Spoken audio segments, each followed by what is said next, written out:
Perché portare il friulano in teatro? Portare la lingua furlana e le culture furlane in teatro è una scelta coraggiosa e importante, perché finalmente è la possibilità di giuntarsi donde dalla int e comunicare queste grandi culture, che le culture del nostro popolo, anche in una forma di espressione che è teatrale, artistiche. Uno può chiedersi che cos'è questa identità.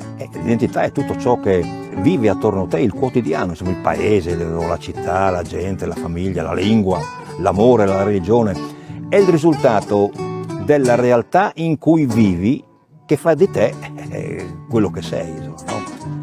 Nel nostro caso la lingua friulana è la principale fonte di identità, unisce, fa riconoscere un'etnia, un popolo. Credo che il friulano, preso come tutti nella morsa del consumismo, non abbia ancora scoperto la forza di una lingua. Nel mio piccolo cerco di farlo capire.